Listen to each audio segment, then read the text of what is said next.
Welcome, everybody, to this sixth episode of Facts on the Ground. I'm pleased to have today as my guest Alex Vitale. He is a professor of sociology at Brooklyn College. He is also the coordinator of the Policing and Social Justice Project at Brooklyn College. And he is the author of a fundamental book, I'd say, on criminal justice called The End of Policing, which you can see right here.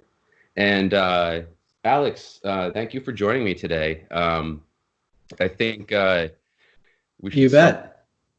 I think we should start with the elephant in the room, which is COVID-19. And how have you witnessed that change the nature of policing and what's been happening in prisons and county jails?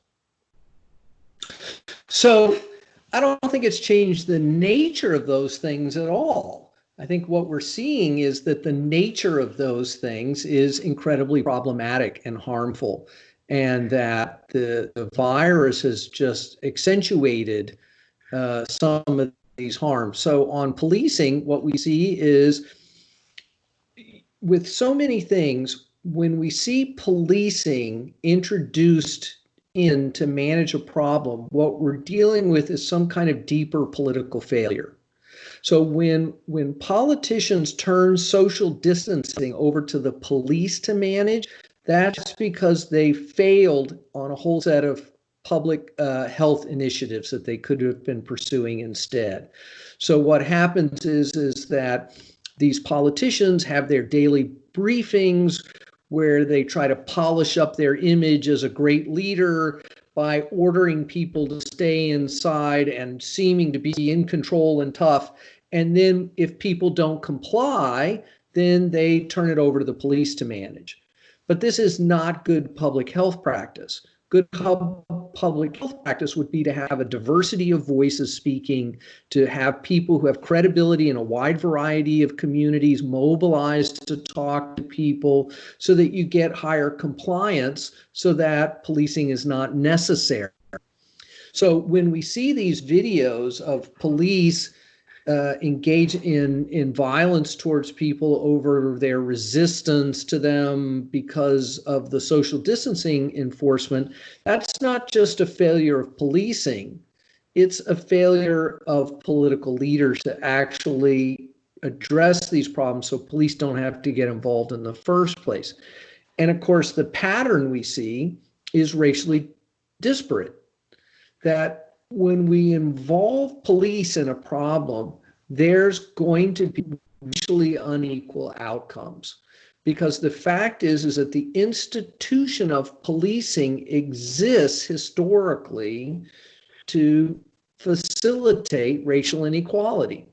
The decision to use police to wage the war on drugs, to wage wars on gangs, wars on immigrants, these are racial projects that reproduce racial inequality. The police as an institution always see some communities as ungovernable, untrustworthy, unable to manage their own affairs, requiring aggressive police management. And other communities are perceived to be essentially law-abiding, well-intentioned, and maybe just in need of service or a reminder. So when middle-class white people crowd into a park, police hand out masks or suggest that people separate. But when black kids get together on a basketball court, they're criminalized. Mm-hmm. Similar dynamic with jails, right? The jails and prisons are always dehumanizing spaces. They are always dangerous. They are always racially disparate. Then when we add the virus in on top of that, it just accentuates these problematic aspects. Prisons have always been sites of contagion. They are a death sentence to people who may be there on minor charges or in some cases, technical parole violations, et cetera. And the refusal to empty those prisons is a re-embracing of a racialized politics of punitive carceral control that we need to fundamentally re-examine. Right.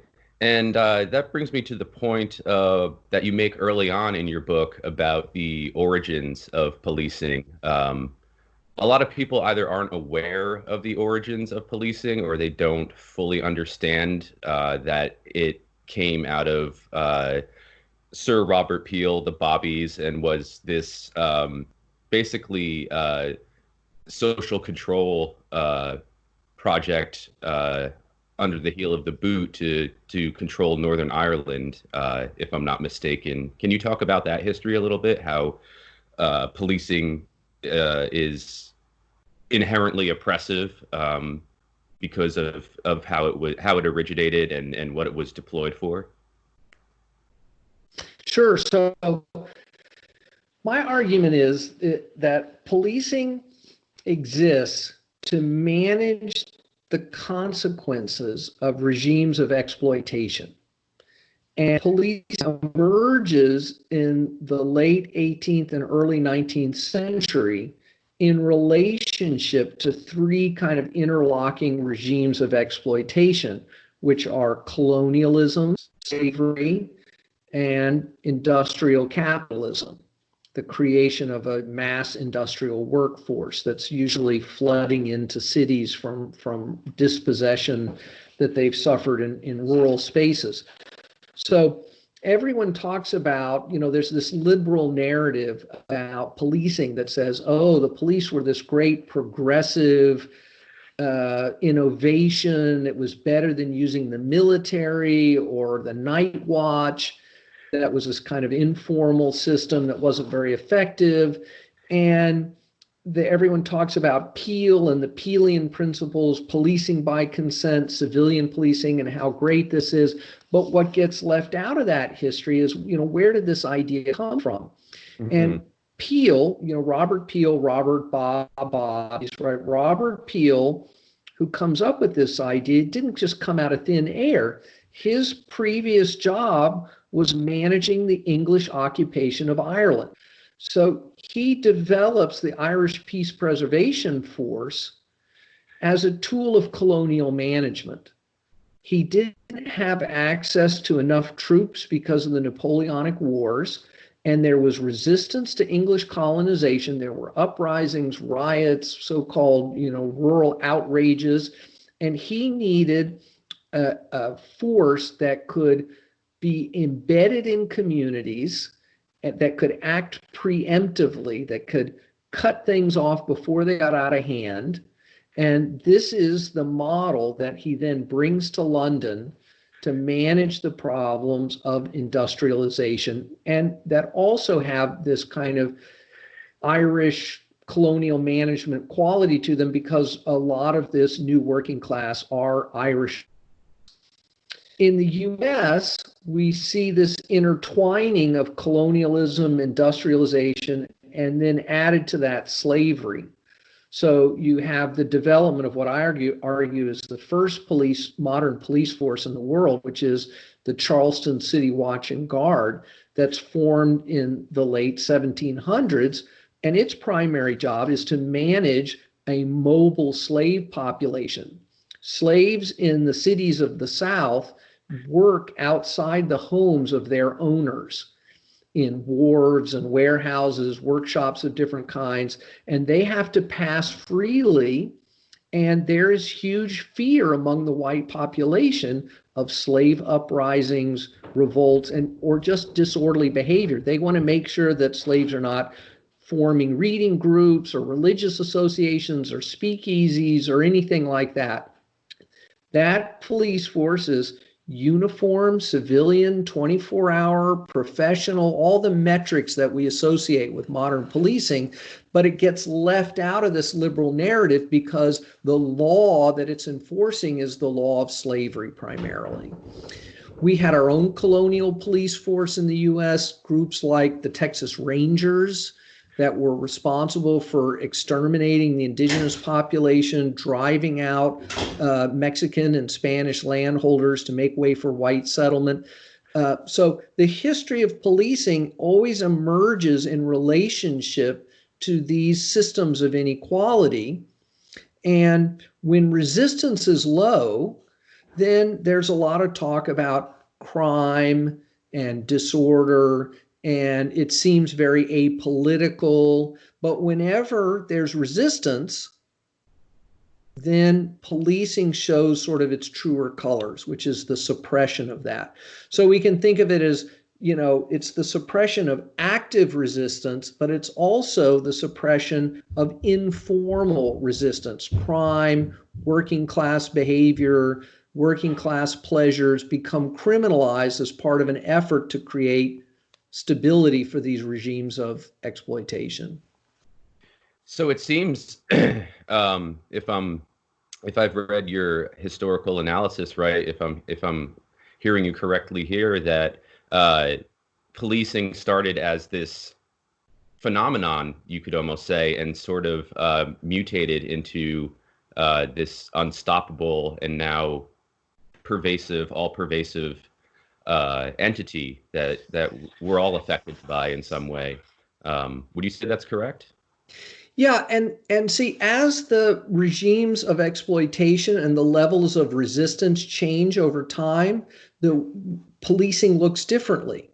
So today we don't have slavery, we don't have colonialism. In the US, we barely have industrialization, right, anymore. What we have is this kind of neoliberal service economy with a very small number of people at the top managing money and information and technology, and then this huge precarious, middle and working and underclass. And that's producing things like mass homelessness, mass untreated mental health problems, mass drug addiction, huge involvement in black markets of drugs and sex work and pirated goods and stolen goods, right? And police are tasked with managing those problems. And that's all couched as this apolitical law enforcement. But in fact, those problems have been produced politically. And then rather than actually building affordable housing, creating real mental health services, we turn the problem over to the police to manage. And that's a political decision. Mm-hmm. And Yeah, it facilitates exploitation. absolutely. And that's something I wanted to get into too, is this expansion that we've seen in policing, as you say in your book, over the last 40 years or so, from ostensibly social control to, like you said, now there are police in schools, for example. Police are called out to deal with mental health crises. And what do you think are the politics that are driving those decisions? Why is so much being deferred to the police instead of, let's say, community boards or councils, for example? Yeah. So, we have this long history of policing and it's problematic. But there's also this massive increase in the carceral apparatus of police, prisons, jails that begins in the 1970s and really explodes through the 80s, 90s, and 2000s. And part of what I was trying to do was to explain this extra burden of policing and what is it that's driving it. Because incarceration rates through much of the 20th century per capita are flat, and then in 1970 they just go through the roof. So what is that about? And what I argue is it's a new regime of exploitation, right? It's this politics of austerity tied to this kind of global neoliberal economic development model.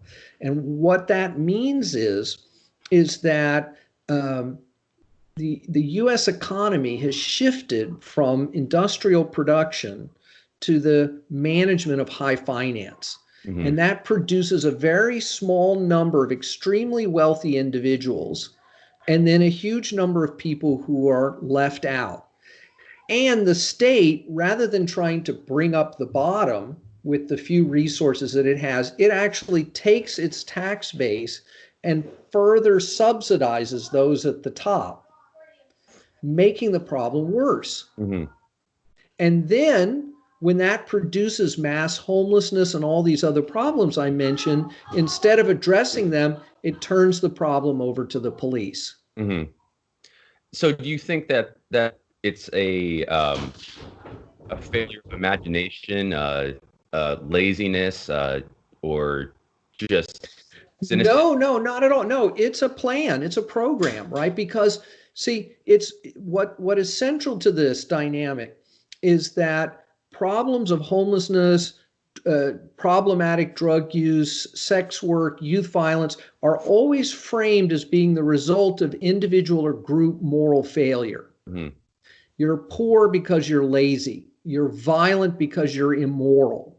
And the only appropriate response, therefore, is one of moral condemnation backed up with aggressive and invasive policing and mass incarceration.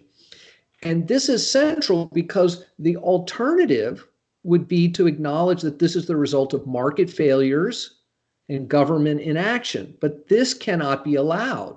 Mm-hmm. Because if we acknowledge that this was because of market failures, then the solution would be that the state intervene in these markets, right, that we radically expand the amount of public housing, that we create a much higher minimum wage, that we create, health services for free for everyone. And this is exactly what they don't want, because they want to suck all those resources and push them up to the top of the economy. So we cannot separate this system of economic exploitation from this carceral framing of the problems that we see in American society. Right. And it seems like you mentioned the denuding of America's industrialization. Essentially, the only thing we manufacture anymore are weapons to kill people in other countries. So that has led, obviously, to what people refer to as the prison industrial complex, where, as you mentioned before, I believe, you have prisoners basically, this slavery hasn't disappeared. Prisoners are being used as slave labor to fight fires in California, to manufacture masks, for example, and they're paid, if at all, sometimes like $1 an hour. Can you talk about or less, yeah. Right. Can you talk about the expansion of the prison industrial complex? I know you said from the 70s there was a sharp spike upward in the prison population, but I'm wondering if you can talk more about the industrial capital side of that, because it really is a business that exploits people, and mostly nonviolent criminals, a lot of whom haven't even received a trial. So it's important, though, that we not frame mass incarceration as something that's produced by like private prison companies or people who use prison labor. Mm-hmm. That is small potatoes. Those are the crumbs that people are trying to take advantage of. If we want to follow the money, we have to aim much higher to understand what's going on, because the money is not about a $50 million contract, to provide prison food for the California prison system. It's about the trillions of dollars that are being redistributed up the economic ladder through austerity, tax breaks for the rich, corporate welfare, et cetera. And the framing of our social problems as criminal justice problems facilitates that. So let me make this a little bit more concrete, the sort of cynical politics that are involved here. In the wake of the civil rights movement, Republicans try to figure out a strategy to regain control of the federal government so that they could begin this sort of neoliberal reorganization. and shift more capital up the economic ladder. And they said to do that, though, we need to win over historically democratic voters in the white South.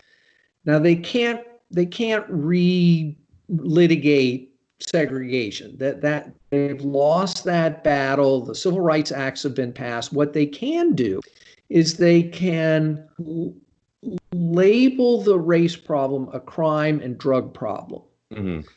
And so what Nixon does is he gets the federal government into the law and order business in a way that it never had before, because that's supposed to be a state issue.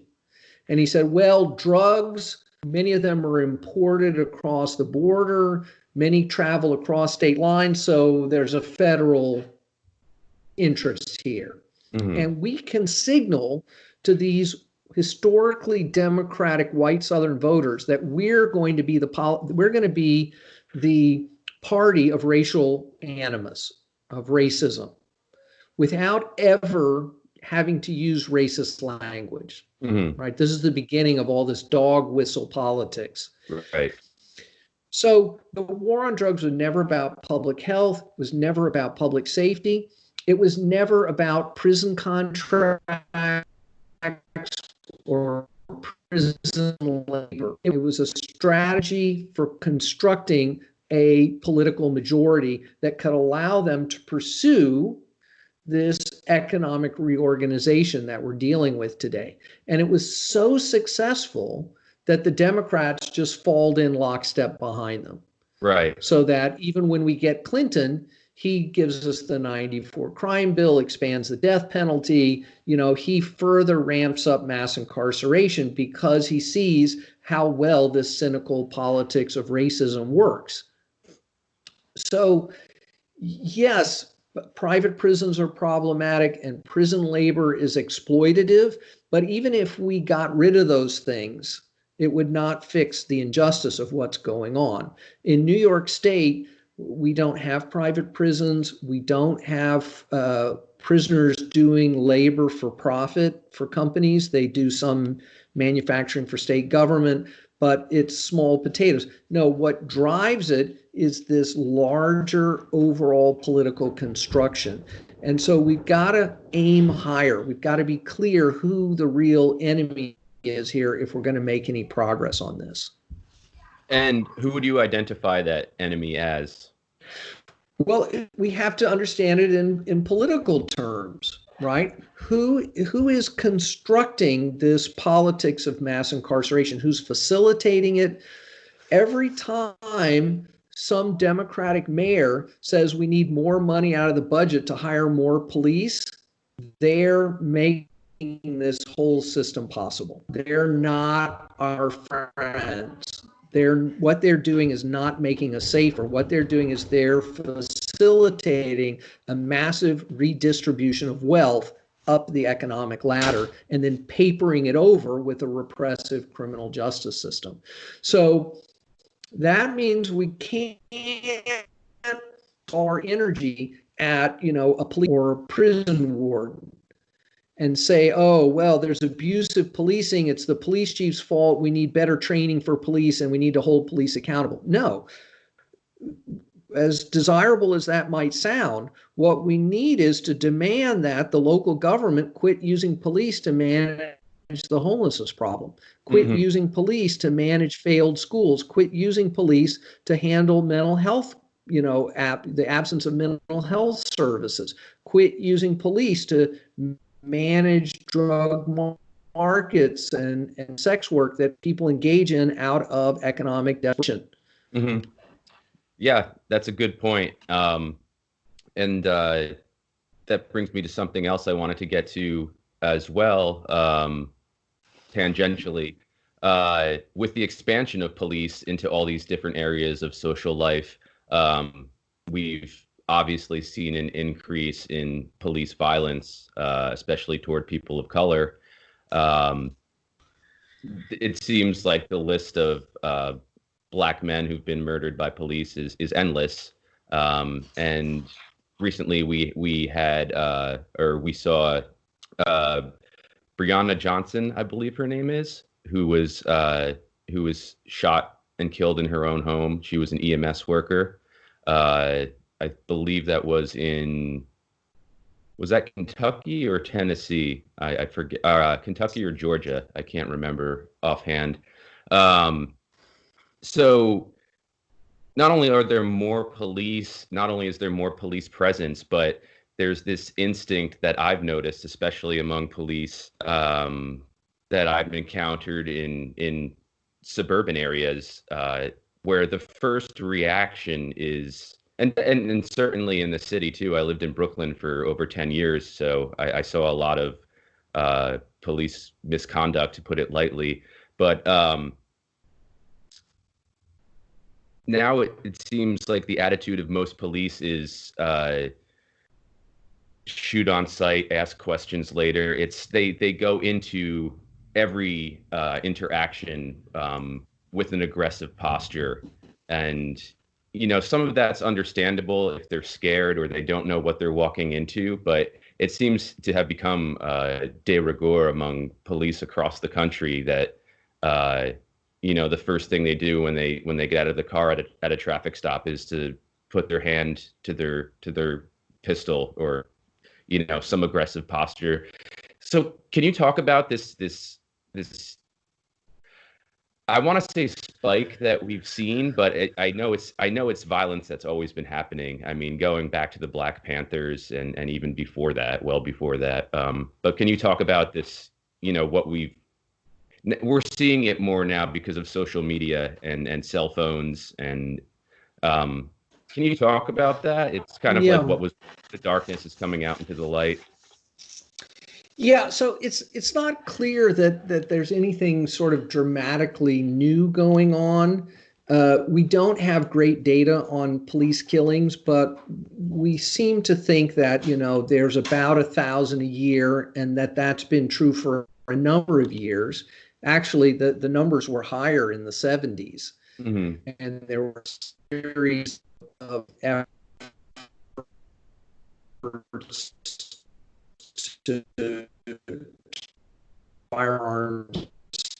And obviously, the prevalence of cell phone video cameras has brought these practices more to light. But, they're the same kinds of things we saw in the Rodney King video, and these are not such isolated incidents. And it's great that we're seeing what's really going on, as dramatic as it is. But I think we can't understand like the Black Lives Matter movement, the resistance in Ferguson, as simply a product of a handful of very high-profile incidents. And of course, there wasn't a video in the Mike Brown case. Right. That the resistance that we're seeing, the pushback, is driven by a kind of broader resistance to over-policing more broadly. That's not too many broadlies in one sentence. So over-policing is stop and frisk, driving while black, the use of police to collect fines and fees, the constant low-level discourtesy and the invasion of privacy. And that's something that huge numbers around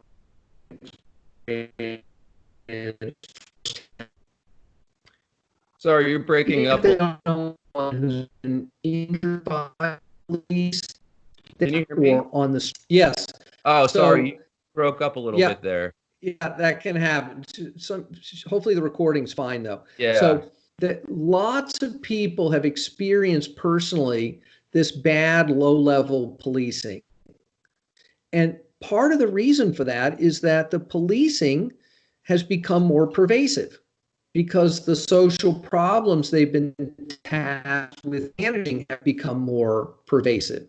So more and more people have been experiencing what it means to have an interaction with the police. And we must always keep in mind that at root, police are violence workers. That's what separates them from other parts of the state. They're who you call when you need the capacity to use violence. And so when we involve police in something, we should expect there to be violence. And I always say, if you don't want racism and you don't want violence, don't get the police involved. Hmm. And don't fool yourself into thinking that you can make the police nice, friendly, and respectful, because that's just not the nature of that institution. If you want someone to treat you with respect, don't use a police officer. Trying to turn police officers into social workers and just hire some social workers Right. or mental health clinicians or housing specialists or violence interrupters or whatever it is. Right. So, what would you say to a woman who's being abused by her spouse or partner, whose first instinct is to call the police, or someone whose home is getting broken into, whose first instinct is to call the police? What's your response to that? Because as you've said, it's become our default to go to the police whenever we have a problem. And as you just said, you're introducing violence into a situation by doing that. So, in situations like that, where people would think police are absolutely necessary to resolve what's going on, what would you say? Because obviously, you Yeah. don't want to bring violence into an already violent situation. So, unfortunately, I did not include a chapter about that. And if I were writing the book again today, or maybe if we do another edition, there will be a chapter about this. In part because at the time I started writing the book, not a lot of really good research and writing had been done about this. And basically, Beth Ritchie in Chicago had written an amazing book called Arrested Justice that said everything that I could possibly think to say on the subject. And I didn't see the point in just rewriting her book into a chapter of my book. Right. But since then, more research has been done, and Lee Goodmark at the University of Maryland Law School has written a book called Decriminalizing Domestic Violence that lays out, first, how ineffective the criminal justice system is in protecting the victims of domestic violence. And she spent decades in that system, working in the courts, trying to protect women, and seeing how ineffective it is. And then she talks about the kinds of interventions that might actually make women safer. And what's important to keep in mind here is there's no perfect system. Hmm. And the system that we have now works very bad. In fact, the vast majority don't use that system, because they know that that system comes with all kinds of risks to them as victims and risks to offenders that still an ongoing relation. Unfortunately, the violence against women movement got captured by a kind of carceral feminism Hmm. that was dominated by lawyers, women, mostly feminist lawyers, who thought that, well, if we rejigger the legal system and give women their full legal rights, which means bringing the whole criminal justice system to bear, that this will liberate them. But that system has never been interested in liberating women, especially poor women of color. Or It anybody. views those women as always already suspect and ungovernable and untrustworthy. And so they bear a lot of the brunt of this enforcement. So what do we do instead? Well, first of all, we have to look at the status of women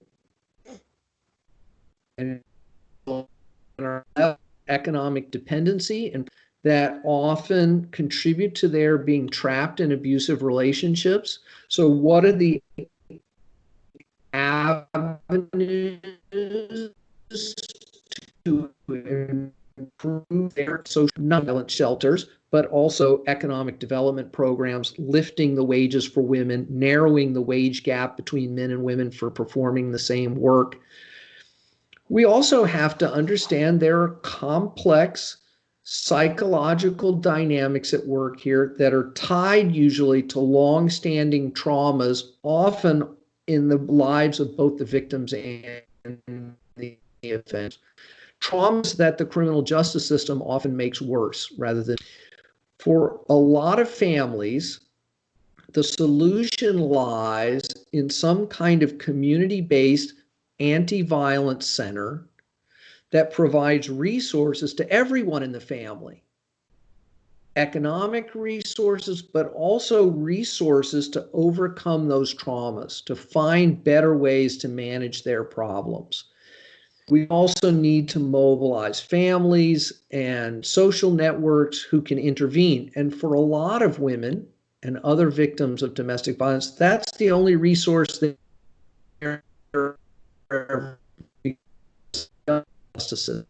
If we had, for instance, a high-quality community anti-violence center, they could offer trainings to family members, how to intervene more safely and effectively, how to help that family figure its problems out, so that when the mom calls her sister or her uncle and says, I need help, we're out of control, that person would feel more confident, would have some skills, would know who to call to get help. Instead, we've just turned it all over to the police and the courts, and their answer to every problem is in jail.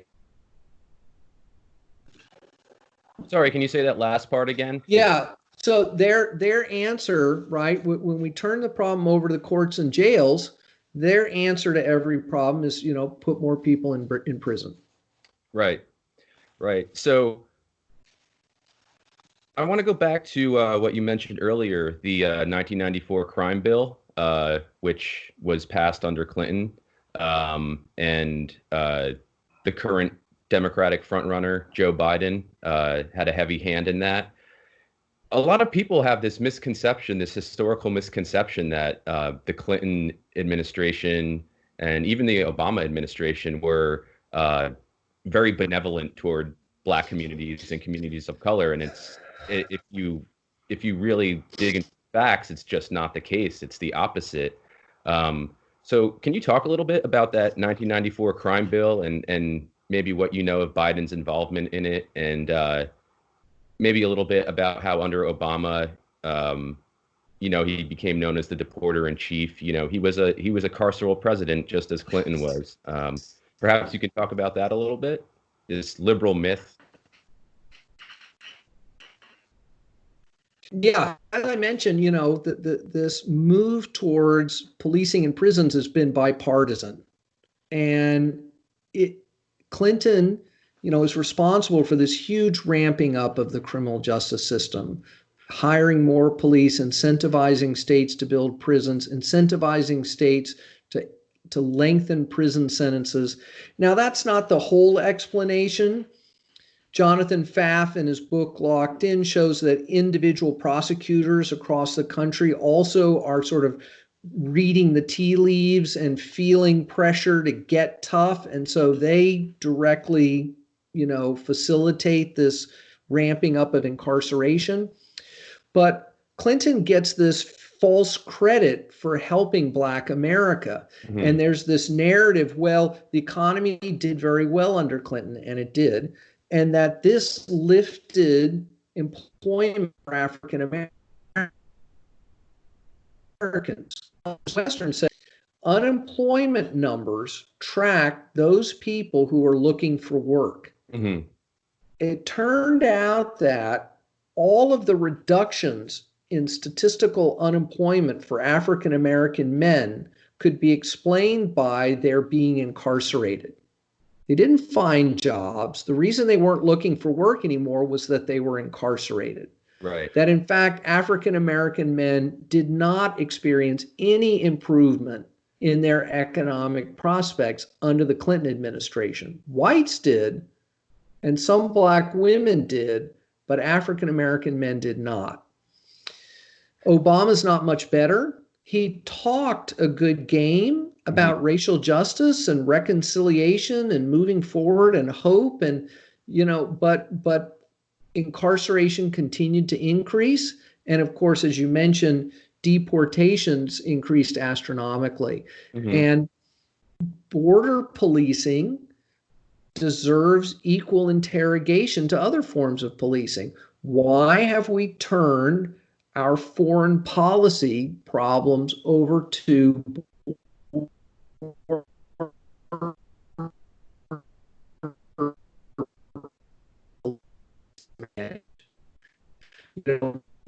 destabilizing government in Central America?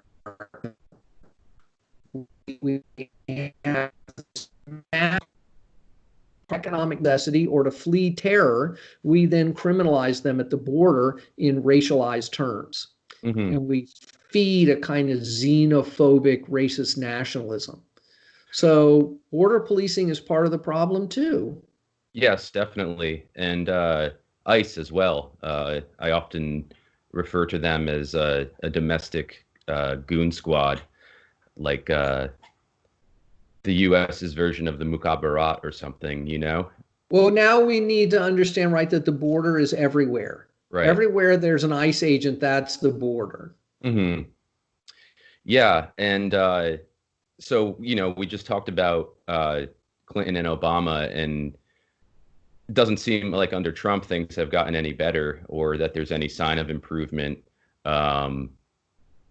Would you agree with that assessment that we're basically heading in the same direction, hurtling in the same direction we've been going for decades now? Absolutely, absolutely. I mean, the thing about Trump is that at least it sort of peels away the liberal patina that somehow we're trying to make the system fairer, more professional, that we're giving everybody anti-bias training and that's going to fix the problem. The Obama 21st century task force procedural reforms to restore people's trust in policing. And my view is, we don't need to give narcotics units anti-bias training. We need to get rid of the war on drugs, which is something Obama would never have even considered. So, but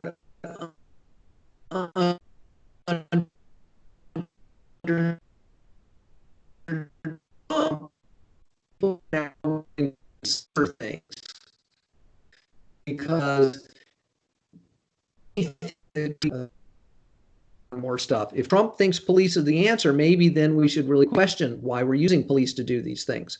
So the latest form of this is that the Justice Department has created Operation Relentless Pursuit, which is a 7-city initiative where they want to flood these cities with all kinds of federal agents, ATF and FBI and DEA, and create these local task forces to go after the bad guys.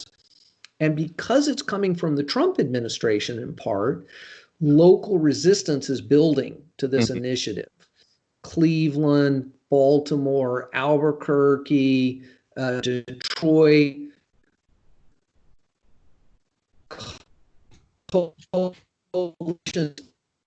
coalitions are emerging to say, actually, the solution is actually investing in young people, creating avenues for economic success, better housing and healthcare services. These are the real solutions to our community problems.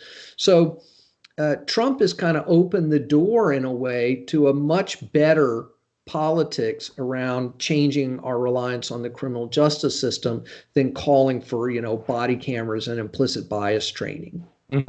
But we've got to do the organizing to actually win those battles. Right. And that brings me to, as we start to wrap up here, I just have a few more questions for you. I wanted to touch on the increased militarization of police. You can definitely see it in New York City, in Brooklyn, where I used to live. And I live in New Jersey now, not far outside the city.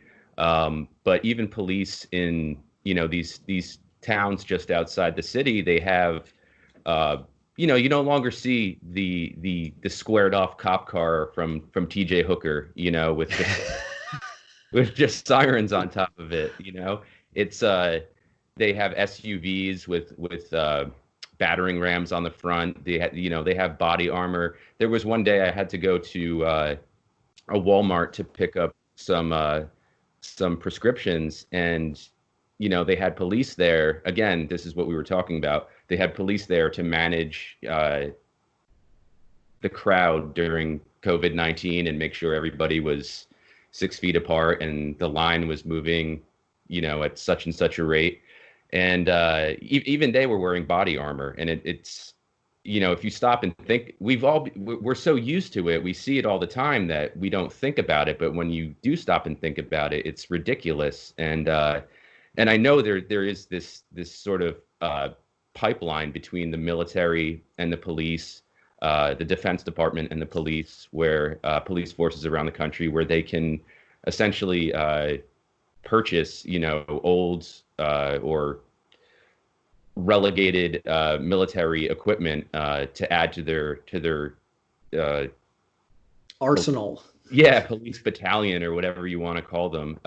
So can you talk about that a little bit? Sure. So Peter, sorry, also in there, in that question, I just wanted to add too about police forces taking these trips to Israel and training with the IDF, right, and then coming back with this sort of like exported form of counterinsurgency training, genocidal violence because of what's happening to the Palestinians. But yeah, definitely not lessons in humanity. Yeah. So Peter Kraska at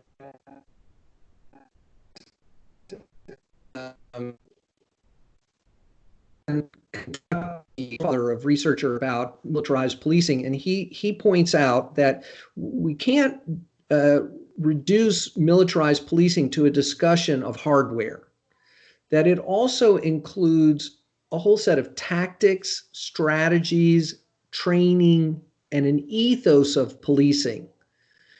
So that when we tell the police to wage a war on crime and a war on drugs and a war on gangs and a war on immigrants and a war on terror, right, that suffuses the whole police mission, so that even if it's a regular uniformed police officer, they may be pursuing militarized counterinsurgency strategies that are just as militaristic, if you will. So has this dramatically increased? Well, certainly the number of police paramilitary units has been on a constant increase since the late 1960s, when they begin in their modern form, SWAT teams and whatnot. But also the training throughout policing has become more and more influenced by former military special forces types who train them in close combat quarters training, right?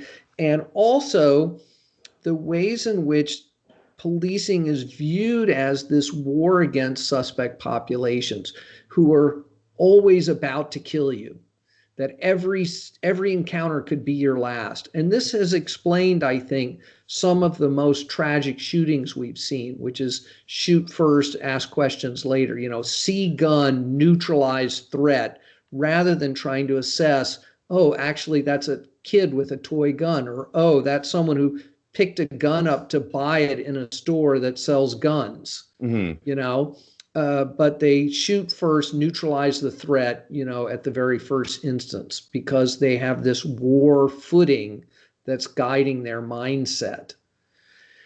These trips to Israel, of course, are just play into that. Mm-hmm. Those trips both pervert American policing, right? It justifies this idea that you're at war with parts of the population, but also and this is the reason the Israelis do it, is that it perverts American politics more broadly, right? It creates what we call a homology, that we see our battle with immigrants and gangs and black people as the same as their battle with terrorists, right? Meaning the Palestinian people. Mm-hmm. And so it says, oh, yeah, well, actually, Israel is just doing what we're doing. Right. It makes what they're doing okay, and it makes what we're doing seem okay, when both of them are involved in corrupt, dehumanizing practices. It's a kind of colonialism writ large in both settings. So we should oppose this, right? Not just because of our concerns about the specific politics of Israel, but because it justifies this broader authoritarian militaristic approach to social control. Right. And it's interesting too, if you look at the foundational histories of both the U.S. and Israel, they're almost, the parity between them is quite striking as far as this myth of an empty land. Right.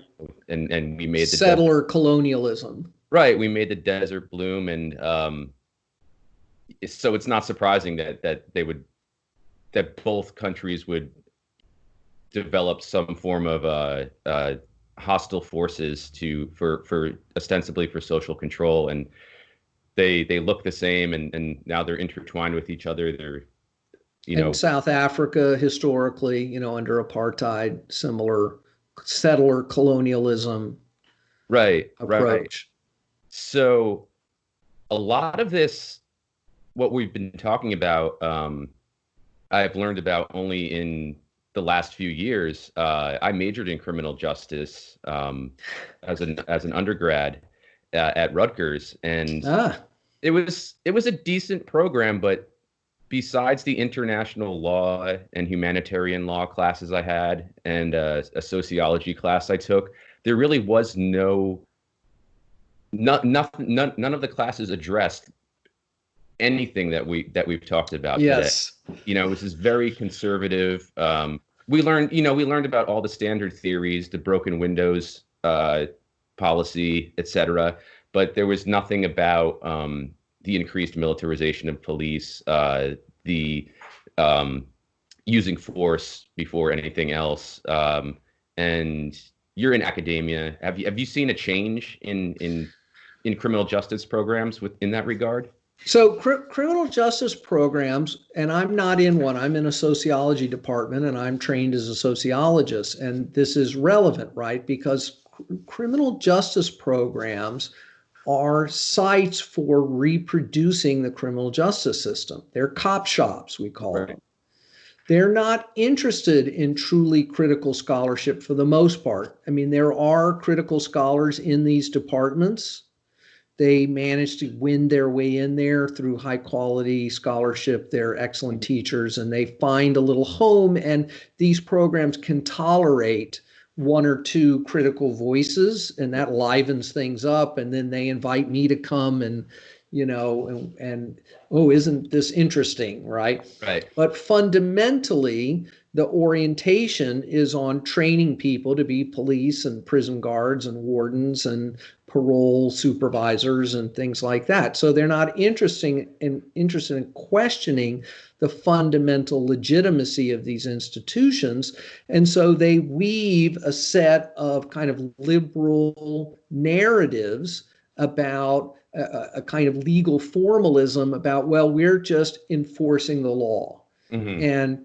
And what it means to be progressive is to do that with less violence, with less bias, with more professionalism, without ever questioning what those legal frameworks are in the first case.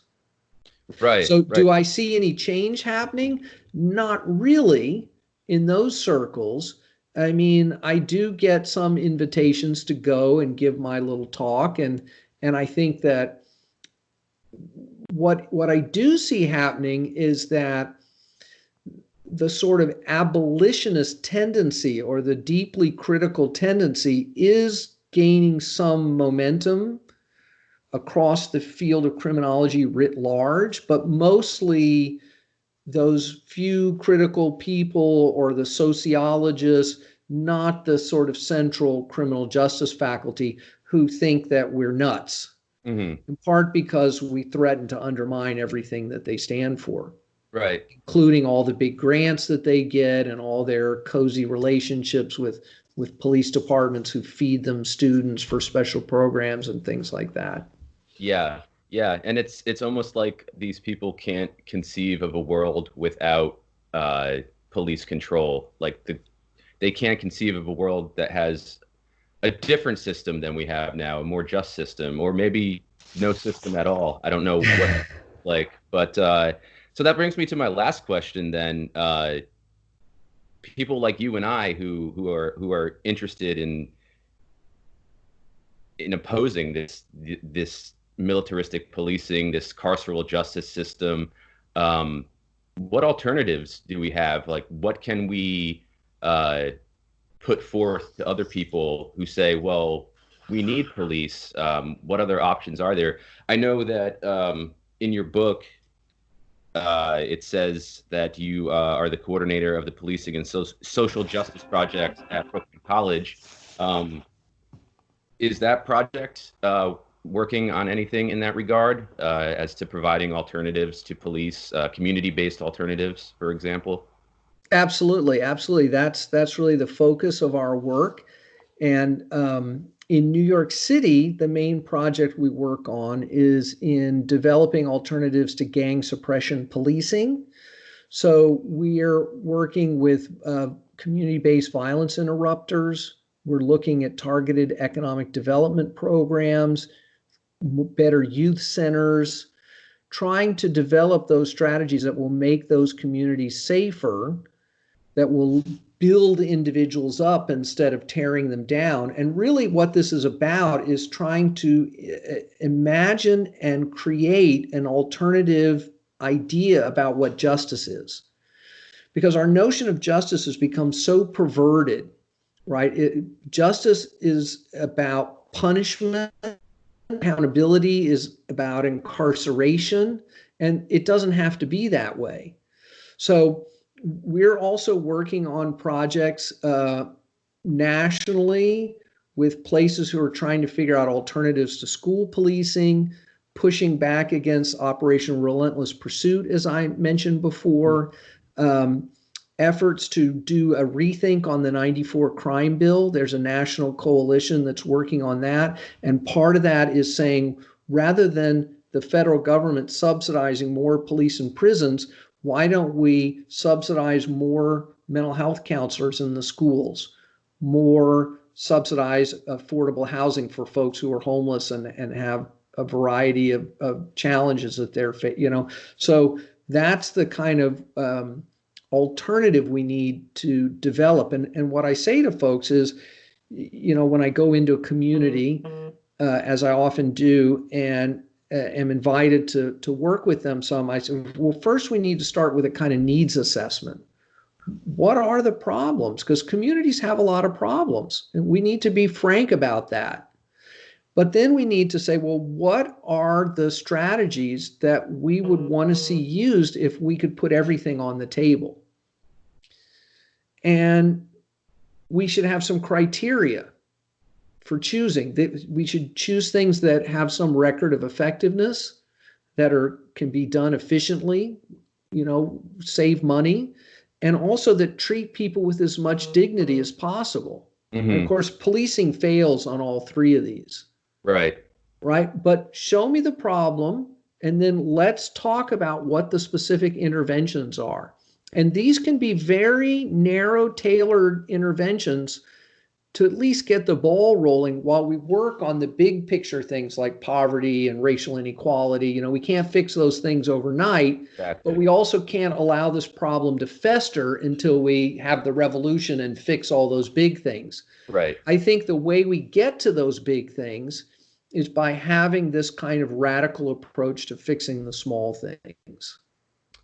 I agree. And I think that's a good note to end on. Alex, thank you very much for joining me today. My guest today has been Alex Vitale. He's a professor of sociology at Brooklyn College.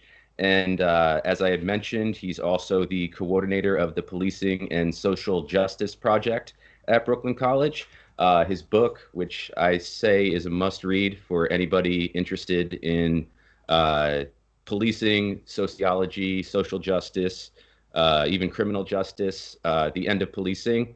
I recommend picking it up and reading it. And Alex, thank you very much for joining me today. I appreciate it. My pleasure. Great conversation. Yes, I agree. Thank you.